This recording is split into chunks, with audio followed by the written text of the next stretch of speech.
अच्छा, मैं भी ये सोच रहा हूँ कि मैं यहाँ कुछ बोलूँ या ना बोलूँ। क्या आप मुझे सुनना चाहते भी हो या भाई साहब को सुनना चाहते हो?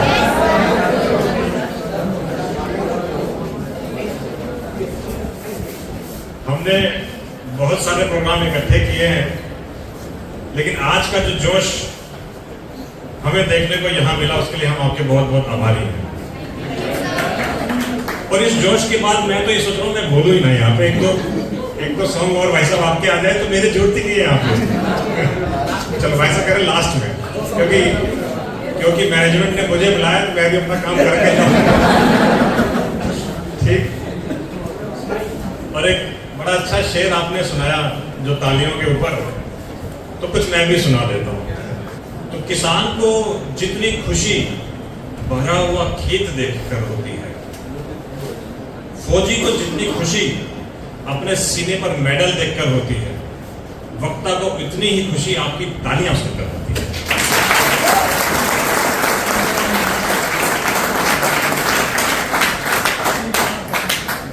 अच्छा, ये तालियां सिर्फ वक्ता की खुशी के लिए नहीं होती है। अभी हमने देखा कि बहुत सारी तालियां बजी तो बहुत सारे बच्चे वापस बाहर से दूसरे सेशन से यहाँ आ गए। ये उनके लिए भी खुशी है कि कुछ अच्छा ही हो रहा होगा यहाँ पे, राइट? अच्छा, बाद में जब मैनेजमेंट विचार करेगी कि हाँ हमें बुलाया था तो सेशन कैसा रहा, क्या सुना था, ये तो बहुत कम याद रहेगा। हाँ, तालियां अच्छी बजी थी ये जरूर याद रहेगा। तो आपकी तालियां हमारे लिए बहुत महत्वपूर्ण है। और फिर बाद में ये सेशन जब YouTube पे चलेगा तो लोग सुनेंगे क्या सुना, ये भी बहुत कम याद रहेगा। हाँ, तालियां अच्छी बजी थी ये जरूर याद रहेगा। तो आपकी तालियों के हम बहुत बहुत आभारी हैं।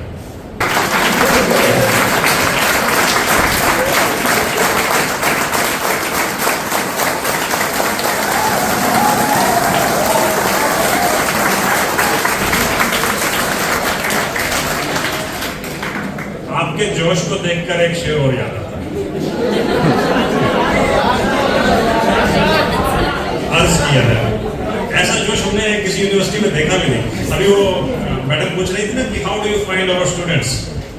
अभी सर के ऑफिस में हम मिले, मेरे को डीन अकेडमी मैडम से मिले, तो वो पूछ रही थी मुझसे कि आपको हमारे स्टूडेंट्स कैसे लगे, क्योंकि मैं यहाँ दूसरी बार एड्रेस करने आया। कुछ बच्चों ने मुझे पहचाना, पिछली बार मैं आया था।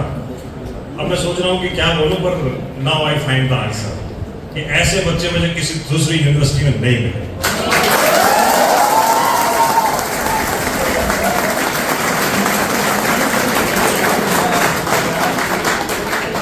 तो आपके जोश को देखकर एक शेर अर्ज किया,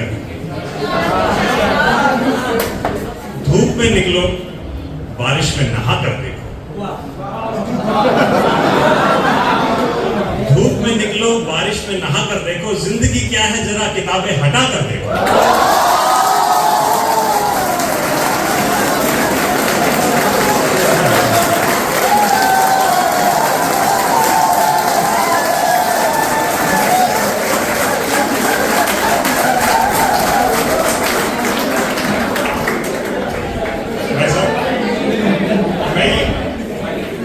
कोशिश कर रहा था कि जितनी तालियां आपके हिस्से में आई कुछ मेरे हिस्से में आई।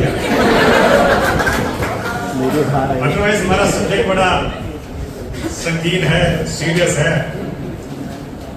मैं कुछ अपने हिस्से की तालियां बटोर रहा था, तो माफी चाहूंगा। तो आज का हमारा सब्जेक्ट है कैंपस टू कॉर्पोरेट, CTC।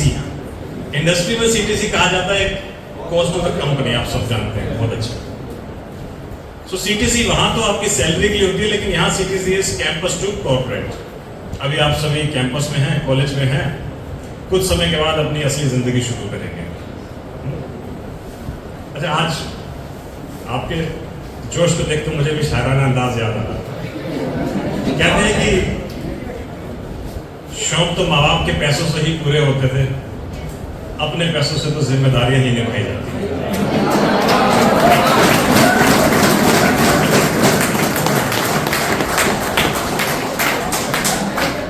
बड़ी गहरी बात कही है ये। शौक तो माँ बाप के पैसों से ही पूरे होते थे, जब हम खुद कमाने लगते हैं ना तो अपनी जिम्मेवारी नहीं पूरी कर पाते। स्टूडेंट लाइफ में आप लोग जब अभी हैं हम भी जब थे तो पैसे की अहमियत हमने कभी सोची नहीं थी। तो मेरा आप सभी से ये नम्र निवेदन है, जो भी पैसा आपके माँ बाप आप पर खर्च कर रहे हैं, देखिए एडमिशन तो आपने यहां ले ही लिया है, इंटरनेशनल यूनिवर्सिटी। भले आपने ये कोर्स अपनी पसंद से चूज किया या माँ बाप की पसंद से चूज किया, इसे तो आप पास कर ही लोगे। ये जीवन की परीक्षा है, इसको पास करना कोई बड़ी बात नहीं। अच्छे प्रोफेशनल आप यहां से बनकर ही निकलोगे। इतनी बड़ी यूनिवर्सिटी में पढ़ रहे हैं हम, नोएडा इंटरनेशनल यूनिवर्सिटी में, नाम में इतना दम है, लेकिन अच्छे प्रोफेशनल के साथ साथ अच्छे पर्सन आप बने, तब आपकी जिंदगी सफल होगी।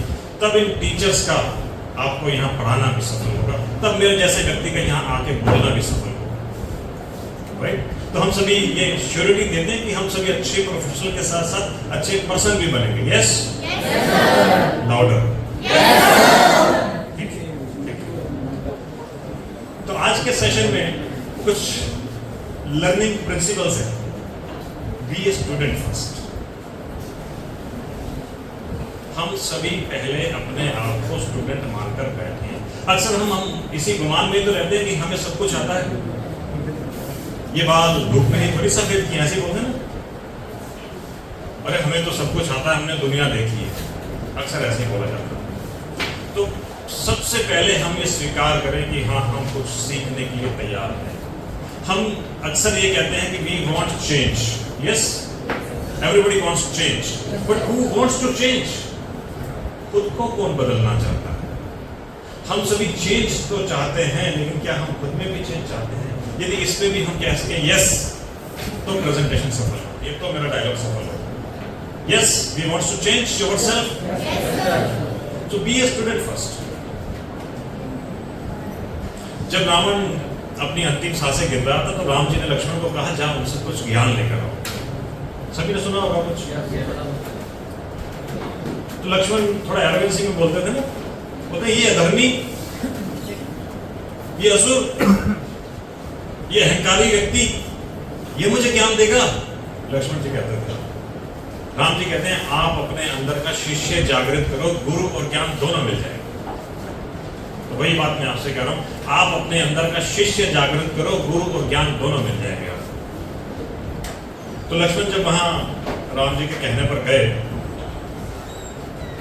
तो रावण के सिराने गए सिर की तरफ। रावण ने उनको देख के मुंह परे फेर लिया, उससे बात भी नहीं की। और लक्ष्मण अपनी एरोगेंसी में वापस आ गए, भैया उसने तो मुझे देखकर मुंह ही परे फिरा लिया, बात ही नहीं कर रहा है। राम जी ने पूछा, आप वहां जाकर कहां खड़े हो? तो बोले सिर के पास। तो राम जी कहते हैं, उसने कुछ ना कह के तुम्हें पहला लेसन सिखा दिया। क्या सिखाया?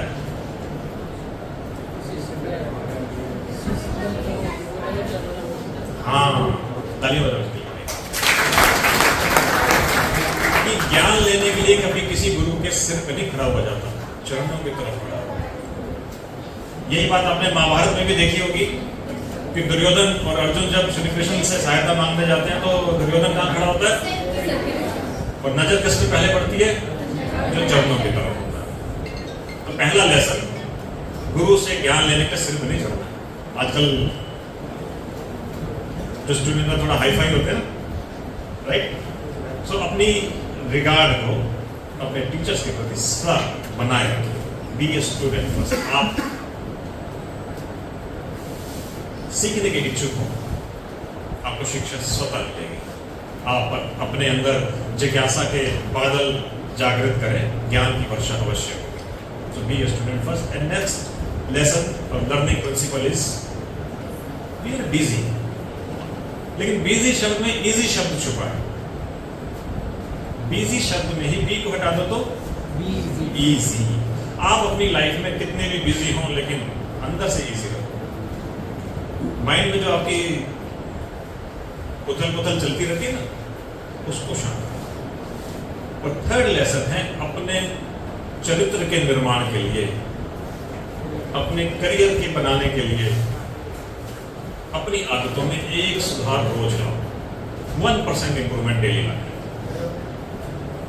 एक सुधार जरूर डेली लाना है अपने सेल्फ की बिल्डिंग के लिए। हम आप गौर करो कि आपका समय कितना जाता है इस व्हाट्सएप, इस रील, इस इंस्टाग्राम, ये जितने भी तमाम चैनल्स या सोशल मीडिया ऐप्स को, इनसे अपना फोकस हटा के कोई एक अच्छी आदत, यदि आपने एक आदत एक दिन में अपना ली तो साल में 365 हो जाती है। तो 1% यदि हम अपने आप में डेली इंप्रूवमेंट लाते हैं तो 1% 1 का 1% कितना होगा? हाँ जी, 1.0। 1 का 1% ऐड करते हो तो इट विल बिकम 1.01। और डेली हम 1% अपने आप को इंप्रूव करते जाएंगे तो 1.01 रेज टू द पावर 365 साल के एंड में जाके 38% आप अपने आप को इंप्रूव कर सकते हैं। Simple mathematical calculation. और यदि नहीं करते, एज इट इज रहते हैं, तो 1 raise to the power 365 will become 1। ऐसे ही रहेंगे जैसे साल में आज है, साल के एंड तक भी ऐसे रहेंगे, कोई इंप्रूवमेंट हमारे अंदर नहीं होने वाला। और यदि हम इन आदतों के गुलाम होकर अपनी एनर्जी को डिप्लीट करते हैं और 1% माइनस की तरफ जाते हैं तो 1 का -1% will become 0.99 raise to the power 365 will become 0.03 means almost 0। यदि आपने एक खराब आदत लग गई और वो बढ़ती गई, साल के अंत तक आप वैनिश हो सकते। हकीकत है, तो एक खराब आदत लग गई तो दूसरी तीसरी सब आती जाती है और साल के अंत तक हम खत्म हो जाते हैं। तो हम सभी ये वादा करें, अपने अंदर एक सुधार हम रोज लेकर आएंगे, राइट। सेकंड, लर्निंग प्रिंसिपल के बाद आते हैं लिसनिंग प्रिंसिपल। हियरिंग और लिसनिंग में फर्क है, हम सभी समझते होंगे। मैं यहाँ बोल रहा हूँ, आप यहाँ सुन रहे हो, सिंपल हियरिंग प्रोसेस। यदि यही बात आपके दिमाग में जा रही है, आप मेंटली भी प्रेजेंट हो, तो आप लिसनिंग कर रहे हो। तो हियरिंग किसने नहीं करनी? लिसनिंग करनी। अगले 1 घंटे तक आप सभी मेरे साथ रहेंगे, ठीक, मेंटली भी और फिजिकली तो आप हैं। तमाम आप लोगों का माइंड डिस्ट्रैक्ट होता होगा, तमाम आपके दूसरे काम भी होंगे, पढ़ाई छोड़कर बैठे हो, कुछ अफेयर्स छोड़कर बैठे हो, फ्री टाइम में कहीं और जाना था, तो 1 घंटा यहाँ पर दें। कुछ भी सेल्फ कंजम्पशन ना करें। सबसे बड़ी मिसअंडरस्टैंडिंग ये होती है, हम सेल्फ कंजम्पशन कर लें। हम ये पहले ही मान लेते हैं कि जो हमने सोचा वही ठीक है। आप लोग एमबीए के स्टूडेंट्स हैं? एमबीए की क्या फुल फॉर्म होती है? तो ये हुई कैंपस की लैंग्वेज। कॉर्पोरेट में लैंग्वेज होती है एमबीए, मुझे बहुत आता है। तो हर आदमी यदि ये सोच ले कि मुझे बहुत आता है, फिर वो सीखेगा, राइट। तो कुछ working principles, learning principle, listening principle and then working principal.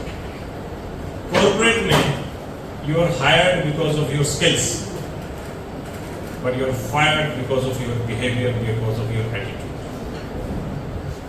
आपकी स्किल कितनी भी अच्छी हो, यदि आपका बिहेवियर और आपका एटीट्यूड अच्छा नहीं है तो आप कॉर्पोरेट लाइफ में नहीं चल पाते। तो आपने वो सब भी सुना होगा ना कि लक का सम करें, उसका सम करें, एटीट्यूड का सम 100 आता है, राइट। नहीं दिखा ऐसा मैसेज? आप हार्ड वर्क का सम करो, ABCD, A सेंस, अगर A को 1 नंबर दो, B को 2 नंबर दो, समथिंग, तो हार्ड वर्क का, लक का, समथिंग समथिंग करो, एटीट्यूड का सम 100 आता है। तो मीन्स राइट एटीट्यूड आपकी सफलता की गारंटी देता है, आपकी सफलता की प्रोबेबिलिटी को बढ़ाता है। और वही चीज है, you are hired because of your skills, but you are fired because of your bad attitude. तो हमें अपने एटीट्यूड को, अपने बिहेवियर को सबसे पहले सही करना है। ये है कॉर्पोरेट का वर्किंग प्रिंसिपल। और कॉर्पोरेट में एवरीवन इज रिप्लेसेबल। आज हम किस भी सफलता के मुकाम पर पहुंच जाए, प्रेसिडेंट लेवल पर पहुंच जाए, यदि हम अपने आप को डेली इंप्रूव नहीं करते तो एवरीवन इज रिप्लेसेबल। पिछली बार जब मैं यहाँ स्पीच देने आया था तो वीसी साहब थे, उन्होंने बड़ी अच्छी बात कही। हाँ जी, हाँ, प्रो वीसी साहब थे, उनका नाम, हाँ जी, हाँ, मैं नाम लिख दिया।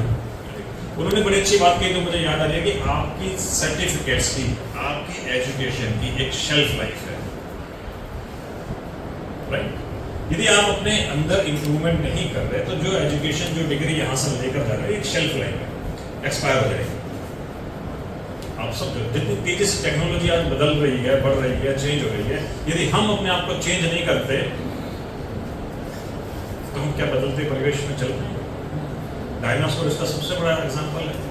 बदलते परिवेश में उसने खुद को नहीं बदला, या डायनासोर को छोड़िए आप नोकिया, ये सब कोडेक, बड़े अच्छे अच्छे एग्जाम्पल दिए जाते हैं जो आती हुई टेक्नोलॉजी को समय से पहले समझ नहीं पाए, जिन्होंने चेंज के प्रति रेजिस्ट किया और फिनिश हो गया। तो सेम चीज हमारे साथ है। हम यहाँ से भले MBA की डिग्री लेकर जाएं, BTech की डिग्री लेकर जाएं, MBBS की डिग्री लेकर जाएं, लेकिन टेक्नोलॉजी के साथ नहीं चले तो उन डिग्री की एक्सपायरी है, खत्म हो जाएगी। तो अपने आप को डेली इंप्रूव करना है अगर कॉर्पोरेट में हमें अच्छे से इंप्रूवमेंट करनी है। And use your brain at work and emotions at home.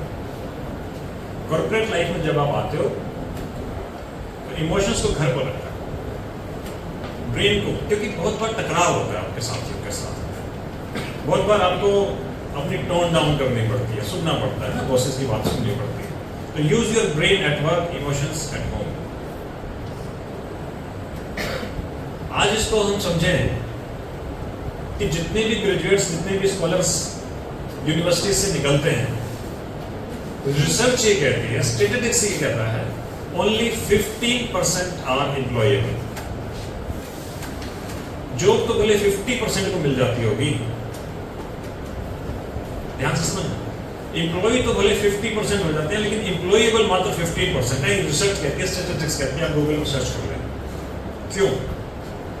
अच्छी डिग्री लेके बच्चे कॉर्पोरेट्स में एंटर कर रहे हैं, लेकिन फिर भी कॉर्पोरेट ये कहता है कि मात्र 50% ही है जो एम्प्लॉयबल, बाकी को रखना पड़ता है क्योंकि नीड है, उनके बिना काम तो चलेगा नहीं, काम तो चलाना। तो ऐसी क्या चीज हमारे अंदर कमी रह जाती है अच्छे स्कूल, कॉलेज, यूनिवर्सिटी में पढ़ने के बाद भी, जो अक्सर बच्चे 85% की कैटेगरी में रहते हैं, एम्प्लॉयबल नहीं आते, जिनको एम्प्लॉयर नहीं समझता कि ये हाई परफॉर्मर। ऐसी क्या चीज है, समझने की वीडियो दिखा, समझे इस वीडियो को? MBA मीन्स मुझे बहुत आता। वो बच्चा क्या कर रहा था बेटा, उसका किसी मिसअंडरस्टैंडिंग में था कि मुझे बहुत आता। माँ ने क्या किया? एप्रिशिएट किया, कंपनसेशन दिया, और सबसे पहले एक्सेप्टेंस किया, ठीक है गलत हो गया है ना।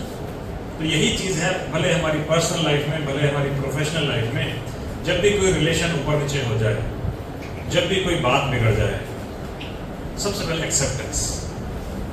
हमारी समस्या यही है कि हम चीजों को स्वीकार नहीं करते, एक्सेप्ट नहीं। यदि हम चीजों को एक्सेप्ट करते हैं, और एक्सेप्ट करके एक बार उसने कहा कि सॉरी बोल दें, आपकी 70% समस्या वहीं समाप्त है। फिर उसके बाद दूसरे को अप्रिशिएट करें, कॉम्प्रोमाइज करें या कंपनसेशन दें, जो भी करें, आपकी 100% प्रॉब्लम्स वहीं खत्म हो सकती है। तो यही MBA का रूल है जो हमें यहाँ सीखना है, जो वो कहते हैं कि हर गृहिणी हम अपने घर में ही सीखते हैं। तो कैंपस टू कॉर्पोरेट में फर्क क्या है, यही बात समझाने की कोशिश करता हूँ। यदि वो बच्चे को ये बिजनेस एथिक्स आ गई होती तो वो 15% एम्प्लॉयबल की जो हम बात कर रहे थे वो इसीलिए हैं क्योंकि हम कस्टमर से बात करने में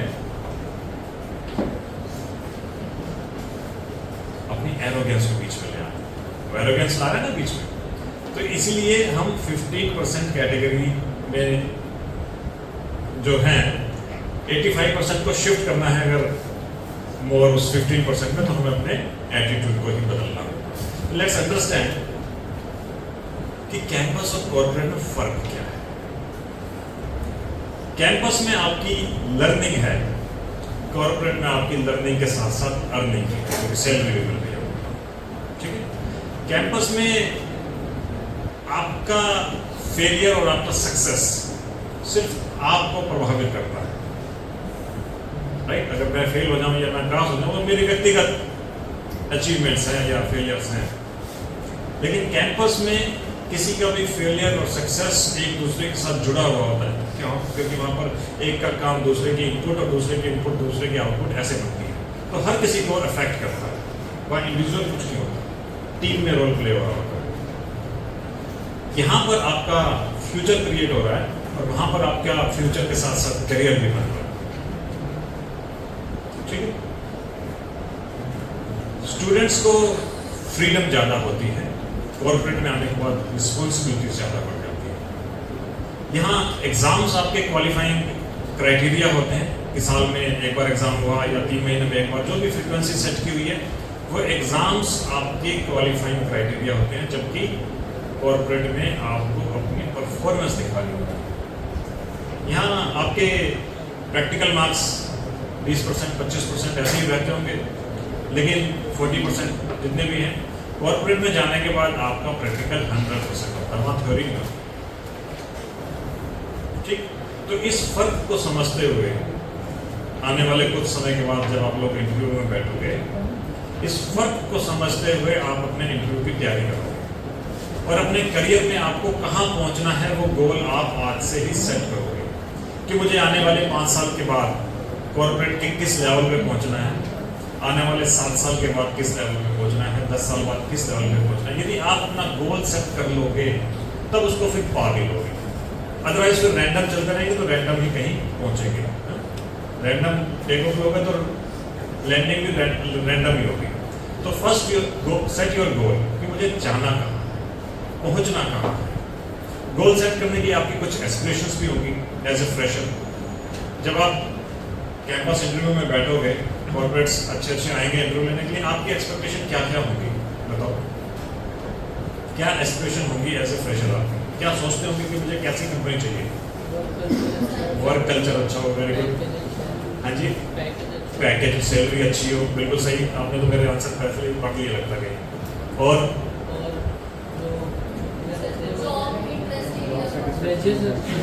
वो सैलरी में आएगा, जॉब सेटिस्फेक्शन और एनवायरनमेंट, वर्क कल्चर अच्छा हो और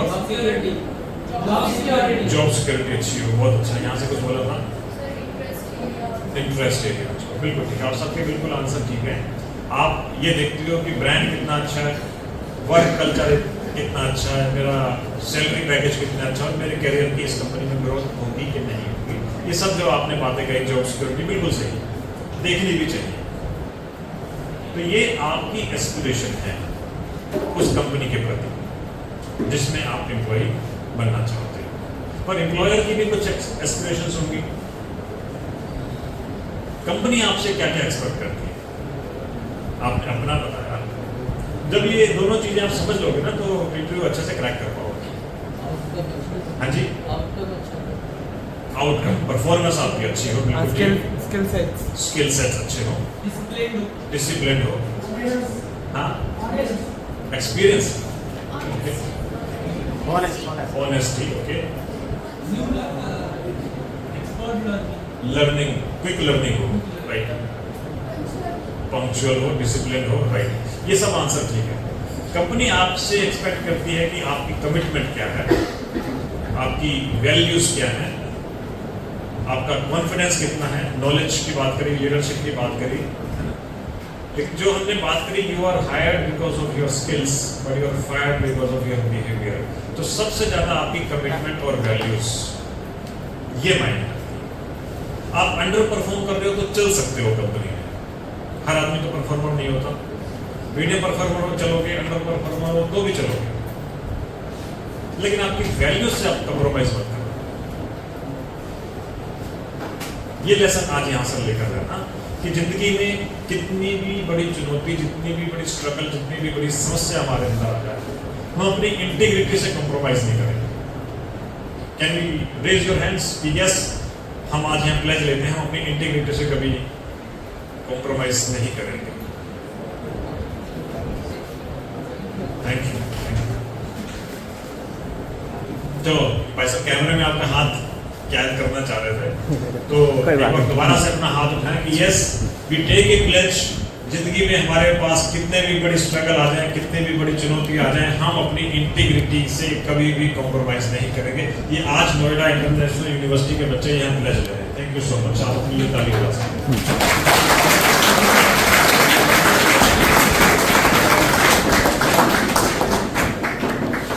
लेकिन जब कॉर्पोरेट लाइफ में काम करोगे तो कुछ चैलेंजेस भी आपके सामने, चैलेंजेस आएंगे कि जो भी जॉब आपको मिली है उसमें आप फिट होते हो कि नहीं होते हो, ऑर्गेनाइजेशन का कल्चर जो है उसमें आप फिट होते हो कि नहीं होते हो, है ना। जो भी टीम आपको मिली है उस टीम में आप फिट होते हो कि नहीं होते हो। बिकॉज क्या होता है, जब बहुत सारे दिमाग एक साथ काम कर रहे होते हैं ना तो ईगो क्लैश होती है। When too many minds work together, ego clashes. So team player बनना भी एक बहुत बड़ी आर्ट है। तो जिस टीम में आप काम कर रहे हो उसमें डिफरेंसेस हैं, उसके साथ भी आपको बैलेंसिंग करनी है। वर्किंग ओवर्स आज 12 घंटे तो लग ही जाते हैं। आपका एक आध घंटे का सुबह का ट्रैवल, एक आध घंटे का शाम का ट्रैवल, 8 से 10 घंटे जॉब। वर्किंग ओवर्स लॉन्ग हैं, लोकेशन दूर है, तो ये तमाम चैलेंजेस, पीयर ग्रुप के प्रेशर्स हैं आपके ऊपर, सुपीरियर की एक्सपेक्टेशन है, कंपनी की पॉलिसीज हैं, इन तमाम चैलेंजेस को आपको कॉर्पोरेट लाइफ में आने के बाद में बैलेंस करना है, मैनेज करना है। यही मैनेजमेंट यदि आप सीख जाते हो तो आप बड़ी जल्दी उन सभी चैलेंजेस को पार करके अपने करियर की ग्रोथ की तरफ आगे बढ़ सकते हैं। जैसे आपके कुछ चैलेंज है तो कॉर्पोरेट के भी चैलेंज है। कॉर्पोरेट के चैलेंज है कि क्या कैंडिडेट एम्प्लॉयबल है, जिस रोल के लिए मैं ले रहा हूँ वो फिट है, जॉब की रिटेंशन कितनी है, बिकॉज आजकल जल्दी जल्दी आगे बढ़ना है तो लोग चेंज बहुत जल्दी करते हैं। तो एम्प्लॉय की रिटेंशन कितना है, मॉनेटरी सेटिस्फेक्शन हम उनको कितना दे पाते हैं, और उसके लिए हम जॉब इंटरेस्टिंग कितनी क्रिएट कर सकते हैं। इंटरेस्ट नहीं आता इसलिए हम कहते हैं आजकल मजा नहीं आ रहा, बच्चे चेंज कर लें।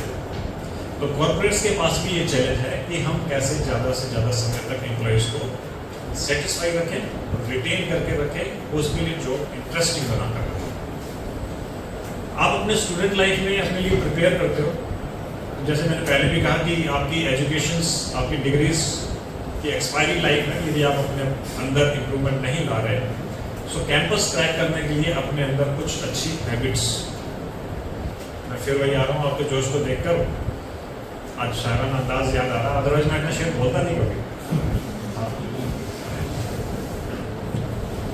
कहते हैं कि उम्र को जवान रखना है तो शौक जिंदा रखिए, उम्र को जवान रखना है तो शौक जिंदा रखिए, लेकिन अपनी ख्वाहिशों को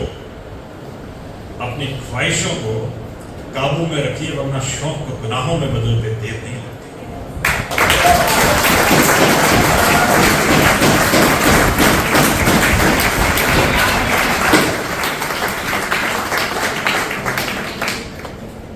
मैडम कह रही है मेज मत पिटो, वैसे बात है। तो अपनी इच्छाओं को सीमाओं में रखिए, वरना शौक गुनाहों में बदलते देर नहीं लगती।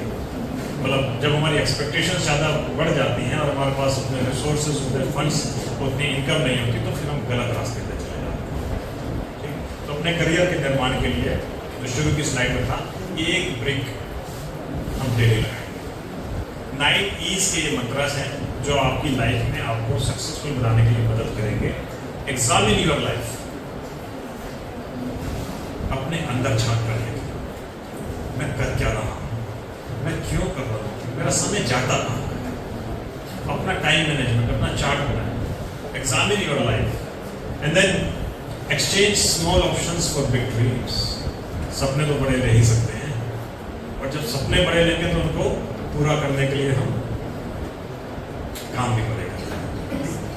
तो बिग ड्रीम्स करें, expose yourself to successful people. आपकी संगत बता देती है कि आपका व्यवहार कैसा होगा, आपकी संगत बता देती है आपका व्यवहार कैसा होगा। फिर एक शेर सुनो।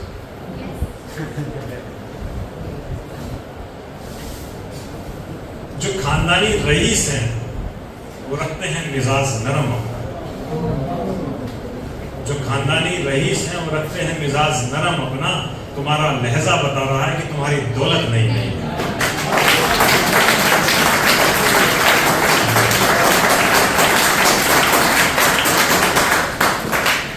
उनके टेबल नहीं बजाएंगे बच्चों ने। Thank you. तो अपने अंदर अपने एटीट्यूड, बात वही आ रही है सारी कि अपने अंदर का अपना जो कैरेक्टर है, अपना जो एटीट्यूड है, अपना जो बिहेवियर है, उसको हम संभाल करके उसको हम इम्प्रूव करें। तो सक्सेसफुल लोगों के साथ रहें, right. Expect opposition to your dreams. जब सपने लोगे तो opposition पे हो। सबसे पहले opposition आएगा आपके घर वालों से, तो तू करेगा ना। ऐसे होता ना, जब हम घर वालों कहते हैं हम ऐसा कुछ बड़ा सोचने जा रहे हैं, बड़ा करने जा रहे हैं, तू करेगा। आपके दोस्त आपको पुल डाउन करने की कोशिश करेंगे, तू करेगा। तो opposition भी होगी, तो opposition के लिए भी तैयार रहें। एक्सरसाइज ऑल एफर्ट्स एनर्जीज, अपने सपनों को साकार करने के लिए हर संभव कोशिश करें। And express belief in your dreams, और अपने सपनों पर विश्वास भी करने की कोशिश करें। Extract positive lessons of your life, जितने भी पॉजिटिव बातें आपने सीखी हो उसको बाहर निकालें अंदर से। Explore every possible value and exceed normal expectations. ये 9 E's 9 मंत्रास हैं जो आपको अपने मुकाम तक पहुंचा सकते हैं। अब आपकी स्किल, आपकी विल ये निर्धारित करती है कि आपका बिल कितना होगा। Bill means your paying power. जितनी स्किल या जितनी learning, your learning is proportionately equal to your earning. जितना आपने सीख लिया उतना ही आप कमाओगे। तो जितनी आपकी स्किल होगी, जितनी आपकी विल होगी, उतनी ही आपकी बिल यानी अर्निंग या पेइंग पावर बनेगी। तो गौर करना है अपनी स्किल के ऊपर और अपनी विल के ऊपर। These are some strategies जो आपको अपने जिंदगी में फॉलो करनी है, फोकस करनी है। इनको आप अच्छे से समझ सकते हो, पढ़ सकते हो, सब जानते हैं। और जब आप कैंपस में इंटरव्यू देने के लिए जाते हो तो सबसे पहले आपका CV सेलेक्ट होता है। आपके सेलेक्ट होने से पहले आपका CV सेलेक्ट होता है। तो अपना CV सभी अच्छे से बनाएं। क्या हम यहाँ इंटरव्यू की प्रैक्टिस कर सकते हैं? कोई दो, हमारे पास समय कितना है? ओके, कोई 2 वॉलंटियर्स हैं। इंटरव्यू एक वॉलंटियर देगा और एक लेगा।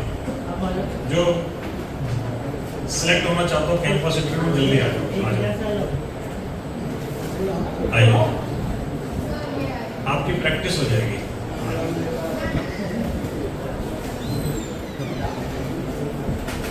चलो 2 राउंड कर लेंगे, कोई बात नहीं। आपका क्या नाम है? दिव्या। आपका नाम सब दिव्या दिव्या, ठीक। ये भी एक मैं लर्निंग बता रहा हूँ, कुछ गलत राइट रॉन्ग मत करना, ऐसा कुछ समझ रहे हैं कि ये लर्निंग है कि जब भी हम बोले अपना नाम बोले, ठीक है। आपका नाम काव्या।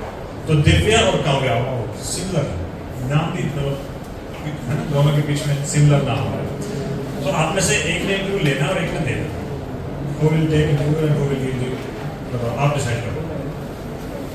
हाँ जी, आप इंटरव्यू लेंगे और आप इंटरव्यू देंगे, ठीक है। कैंपस का इंटरव्यू हो रहा है, ठीक है। आप बाहर कॉर्पोरेट से आए हैं और ये दिव्या कैंडिडेट है, आपको कैंडिडेट है। How you will start interview, और आप अपना आंसर कैसे देंगे, आपका नॉर्मल जैसे, ठीक है। और आप सभी ये गौर करें कि इंटरव्यू में क्या इम्प्रूवमेंट हो सकती है। इसके बाद हम 2 बच्चे और बुलाएंगे, फिर वो तैयार रह सकते हैं। जो ये चीजें छोड़ें वो आप इम्प्रूव करने की कोशिश करो, फिर मैं बताऊंगा कि कहाँ पर क्या इम्प्रूवमेंट हो सकता है। तो ये आपका प्रैक्टिकल सेशन होगा, ठीक है। सो Kavya.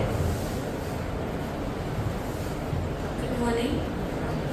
May I know your name first? Okay. So Divya, can you please tell me something about yourself? My name is Divya. I'm from Faridabad. And currently I'm pursuing MBA dual specialization. And my hobbies are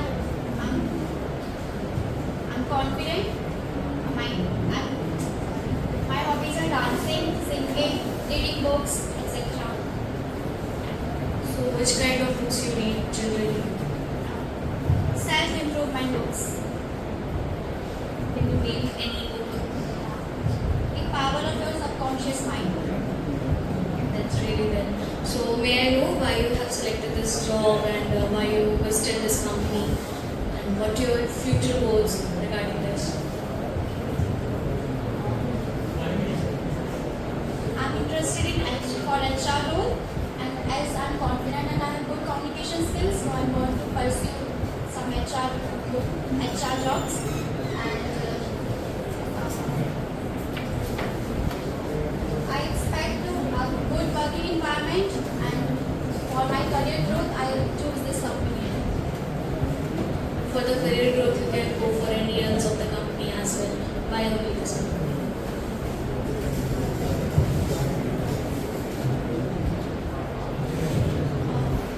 Yeah, through networking or by knowing the colleagues, I have some information regarding our company that we have a good working culture and future growth is also good. And yeah. Thank you. Have a nice day. Thank you Divya Kavya. तो पीछे से कोई एक आ रहा था, आ जाओ। और एक एनिमल जो इन्होंने कमी छोड़ी हो आपको पूरी कर दी है। कौन आ रहा है? अच्छा, ये आपकी प्रैक्टिस हो रही है। अभी थोड़े समय के बाद कैंपस इंटरव्यू तो देना है ना आपने।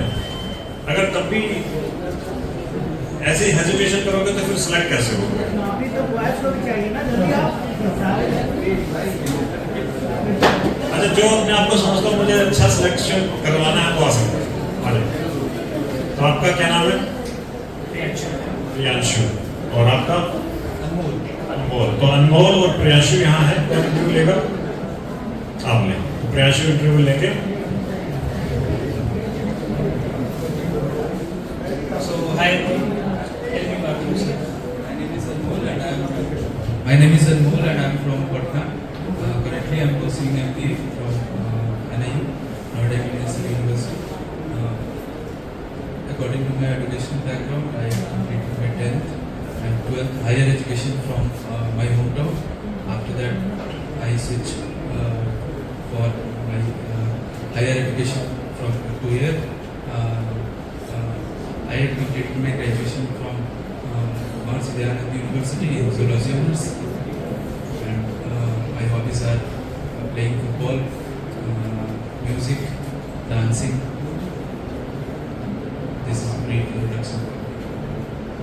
Thank you. So tell me what type of music do you sing?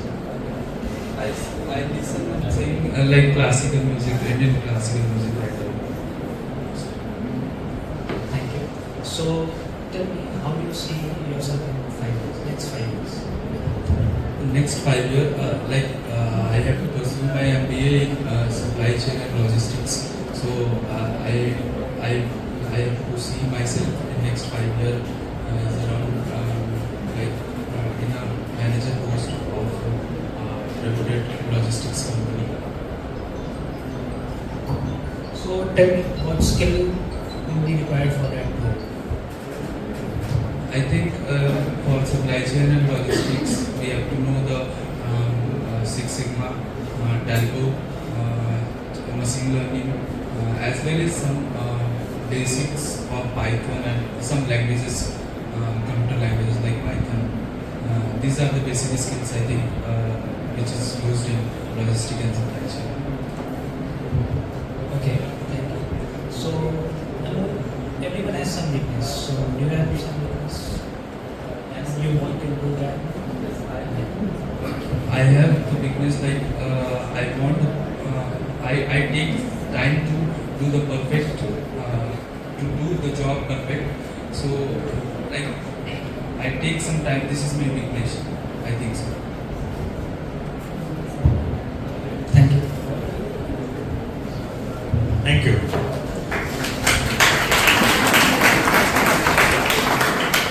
तो इसमें क्या क्या इम्प्रूवमेंट हो सकती थी, आप में से कौन कौन बताएगा? बताओ, आप लोगों ने क्या ऑब्जर्व किया? किसी ने कोई ऑब्जर्वेशन करी? थोड़ा एलिबरेट करो। कॉन्फिडेंस नहीं, इस बात किसका कम था, किसका ज्यादा था? ऐसा कम था। राइट, बॉडी पोस्चर सही नहीं था, बिल्कुल ठीक। बॉडी पोस्चर में भी क्या सही नहीं था, अगर आप एक्सप्लेन करोगे विदाउट नेमिंग द पर्सन, तो सबको पता चलेगा कि आगे क्या करना चाहिए। Very right. जब वो इंटरव्यू दे रहा था तो कभी उसका हाथ पॉकेट में जा रहा था, कभी पीछे जा रहा था, कभी आगे जा रहा था। तो बॉडी लैंग्वेज इज इम्पोर्टेंट। और हाँ जी,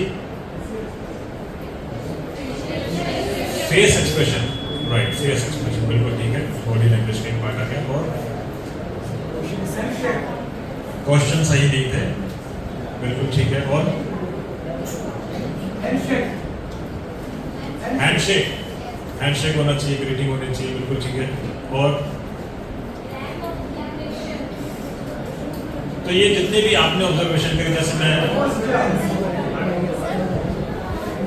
हमारी वीकनेस पूछी जाती है तो हमें अपनी एक्चुअल वीकनेस नहीं बतानी होती है, उसकी एज अ स्ट्रेंथ शो करना होता है। राइट, इन्होंने कहा कि वीकनेस को भी स्ट्रेंथ बनाकर शो करें, ठीक है। जब पहले सेट ऑफ कैंडिडेट्स ने इंटरव्यू दिया तो इंटरव्यू जो दे रही थी उसका माइक कहाँ था? गौर किया किसी ने? फर्स्ट राउंड में इंटरव्यू देने वाले ने माइक कहाँ पकड़ा हुआ था? इतना नीचे, ठीक है। तो ये पब्लिक स्पीकिंग का भी पार्ट है कि हम जब माइक पकड़े तो माइक को कैसे पकड़ें, इतना नीचे नहीं। बॉडी लैंग्वेज की आपने बात करी, कॉन्फिडेंस की बात करी, क्वेश्चंस की बात करी, बिल्कुल सही बात करी, जितनी भी बातें करी, यही सब इंप्रूवमेंट अब आपको अपने अंदर लेकर आनी है जब आप इंटरव्यू में बैठने जाओगे। और उन्होंने एक अच्छी बात करी कि अपनी जो वीकनेस है उसको भी स्ट्रेंथ बना के बात करो। बहुत बढ़िया आपने बात करी, इनके लिए ताली बजाओ। अच्छा, कैसे करें? एग्जाम्पल दोगे?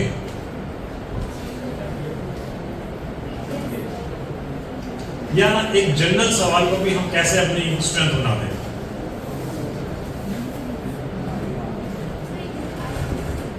ओके, सोचो जब तक मैं बताता हूं।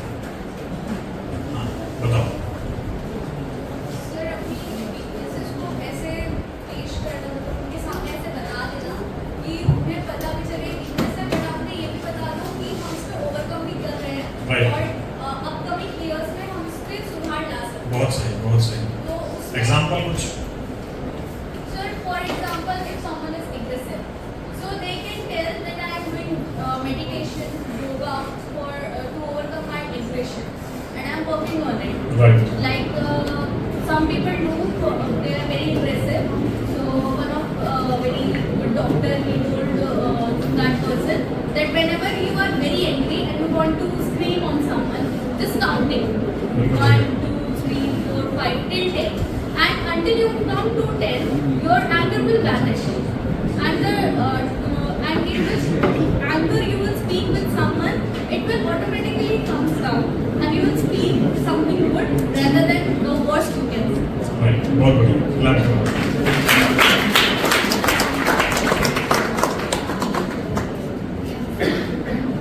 If I say I have an introvert personality, I'm mentioning my weakness, but I can say like I'm introvert personality, but at the work culture I show my extrovert personality, or I can change myself according to the circumstances or the working culture.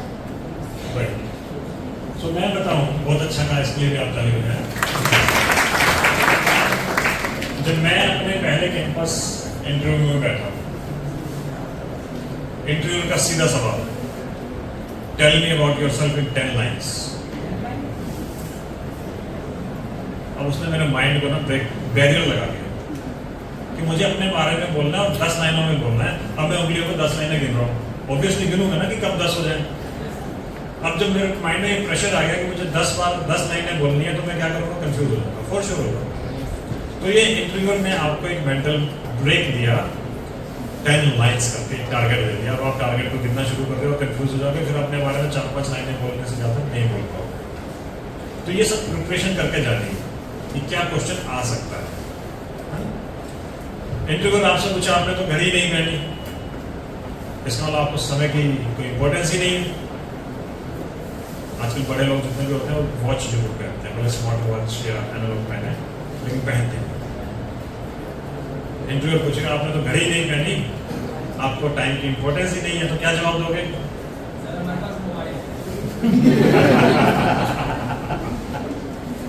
Select नहीं होगे इस जवाब से, और अच्छा सोचो। बाकी जब वो टाइम करे तो वो टाइम का पता नहीं चला, वो एफिशिएंसी। क्या नाम आपका? अखिल के लिए ताली बजाओ, सबको बताओ, खड़े होकर बताओ। वॉच हम इसलिए नहीं डालते ताकि हमें वर्क टाइम पे ये ना पता चले कितना टाइम हुआ है, ताकि हम वर्क अपनी और एफिशिएंसी से कर सकें। बहुत बढ़िया। जो इन्होंने बात कही ना कि अपनी कमियों को भी खूबियों के रूप में बताओ, वो अखिल ने बताया। इंटरव्यू का इंटेंट क्या था? वॉच नहीं पहनी इंटेंट नहीं था। आप टाइम को इम्पोर्टेंस नहीं देते, इसके बारे में आपका रिस्पॉन्स जानने का उसका इंटेंट। तो मोबाइल है, ये तो आंसर हुआ कि मैंने वॉच नहीं पहनी, बट इंटरव्यूअर आपके अंदर ढूंढ रहा था कि how you manage your time. तो जो ये कहा कि साहब मैं टाइम को देख के काम नहीं करता, मैं अपने काम की प्रायोरिटी देखता हूँ, जब तक वो पूरा नहीं हो जाए मैं घड़ी देखता ही नहीं हूँ साहब, इसलिए मैं घड़ी पहनता ही नहीं। तो जब आप ऐसे क्रिएटिव आंसर दोगे तो फॉर श्योर आप सिलेक्शन हो जाओगे। इंटरव्यूअर आपसे पूछता है आपने ब्लू शर्ट क्यों पहनी है आज, या व्हाइट शर्ट क्यों पहनी है, क्या जवाब दोगे यदि मैं आपसे पूछूं ब्लू शर्ट, व्हाइट शर्ट, या जो भी आपने ग्रीन शर्ट पहनी है? Anyone? Sir, because color shows the personality as well. बहुत बढ़िया। Because when कैसे, थोड़ा सा और एलेबोरेट करो। so whenever you wear red, it will show your aggressive personality. Whenever you wear blue, it cools you down. It seems it's like depends upon the season also. Like in winters, you can wear black as well. Right. Black because it is warm colors. And in summers, we wear light colors like peach color, light pink,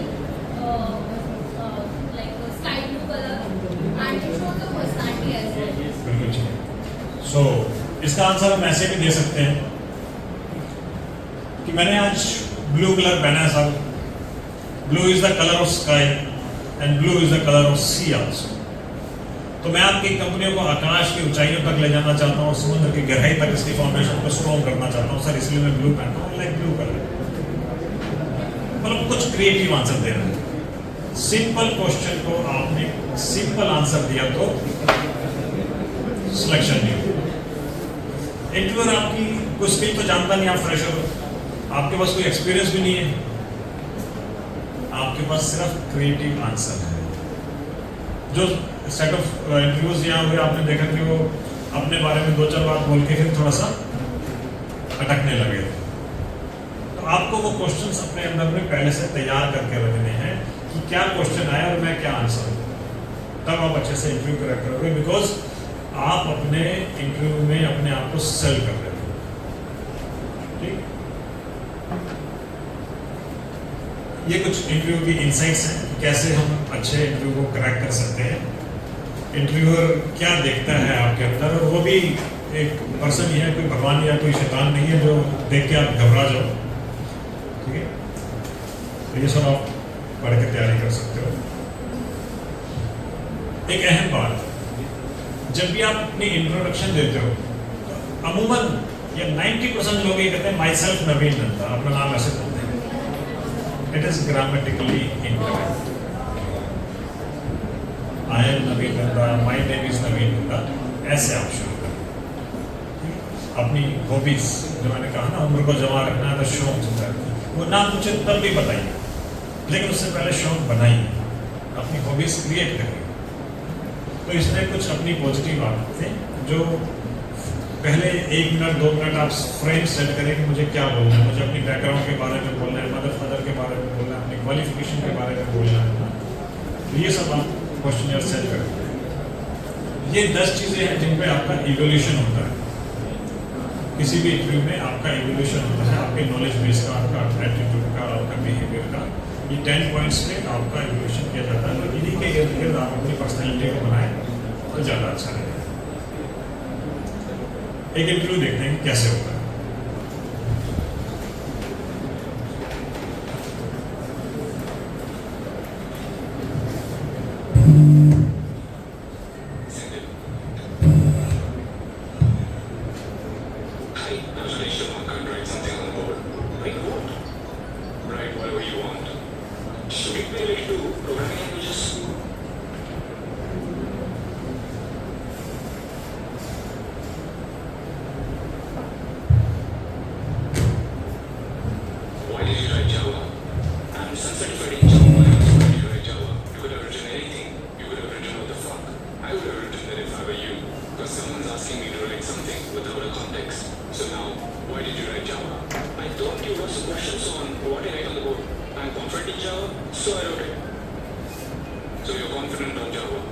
Your resume says that you are a Sun certified Java programmer. Yes.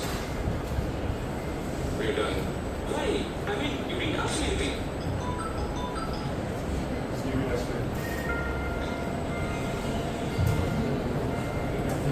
Hi Mahesh, how are you?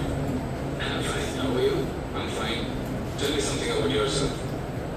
I'm Mahesh. I'm get out. Why? Sorry? I said get out.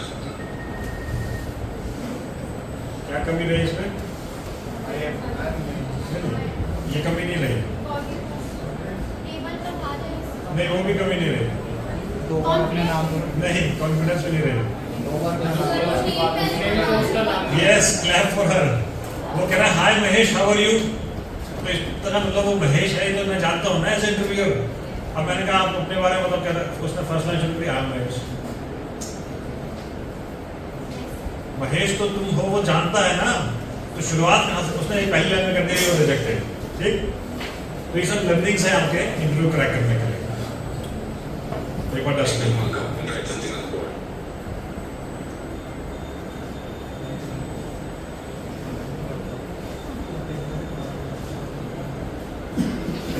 I don't know the context. Fuck off.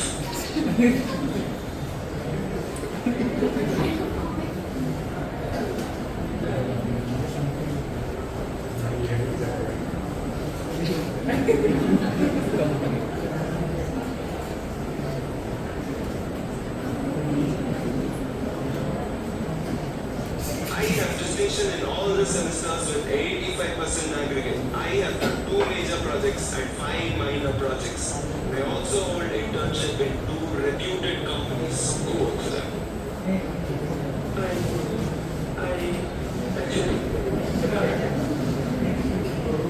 I work very, very hard. Whatever I do it with perfection.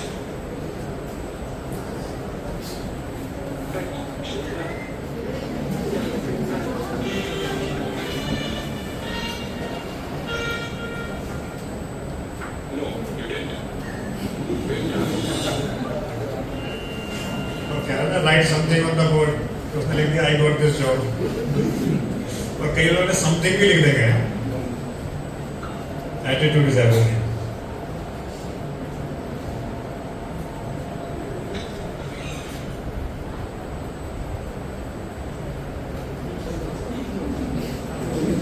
You're in the wrong place. Sorry, I thought you were an interviewer. Sorry. Are you here for an interview? Yup. Take a marker and write something on the board. Right something on the board.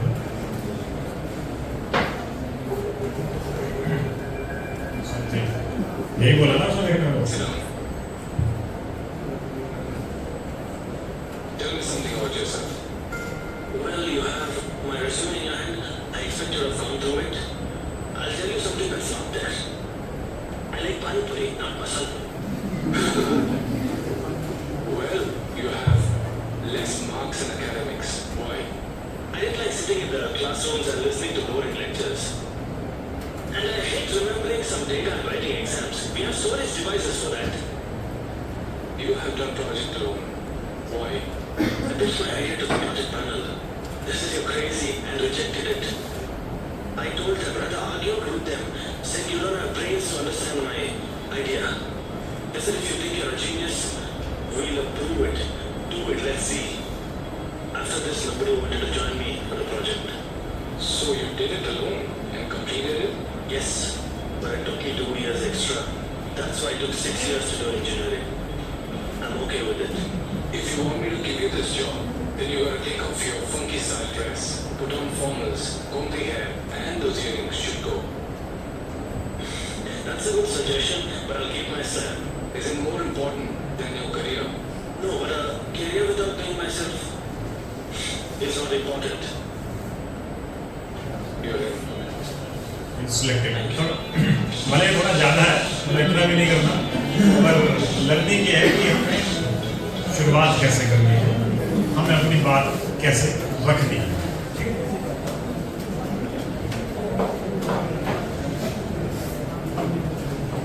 These are some telephone activities कि जैसे आपने किसी को phone करना है तो बात शुरू कैसे करनी है।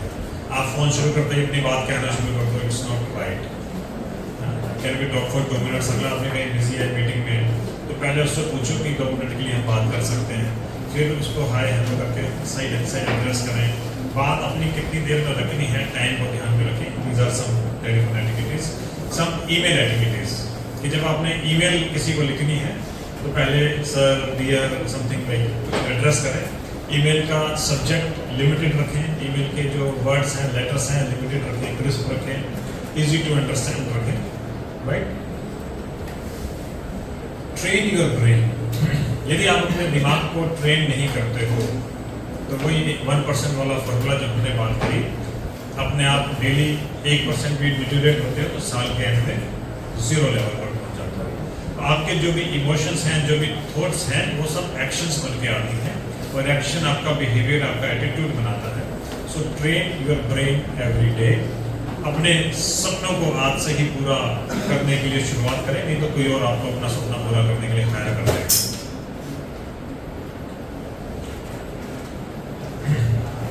And finally, there is a GPS to the success.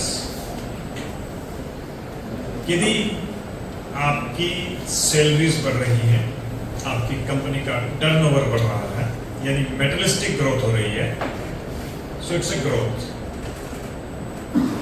अगर आपकी सैलरीज, आपकी इनकम्स, आपकी कंपनी के टर्नओवर के साथ साथ आपके एथिक्स भी बढ़ रहे हैं, उसमें भी इंप्रूवमेंट आ रही है, तो इट्स अ प्रोग्रेस।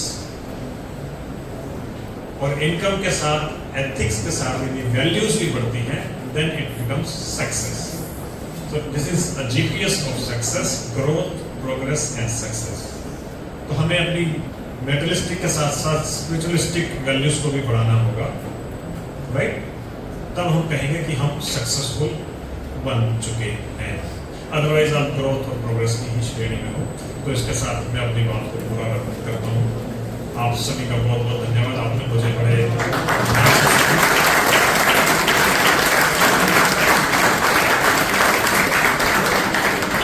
हालांकि बात शुरू करने से पहले मैं सोच रहा था कि शायद आप मुझे सुनोगे कि नहीं सुनोगे, क्योंकि भाई साहब ने रणनीति कुछ ऐसा जमा दिया था, तो पर आपने पूरा समय दिया, लगभग 1 घंटा। मैं आप सबका बहुत बहुत शुक्रगुजार हूँ। Thank you very much and God bless you. Thank you, sir, for being with us and to share your expertise. We gained a lot through this session, such as listening principles, working principles, a bridge from campus to corporate, challenges for corporate, 9 keys mantras of success, tools of selling yourself in the interview, GPS to success, and much more. Thank you. Now I request our director, sir, please present a memento to our chief guest as a token of remembrance. Please give a huge round of applause.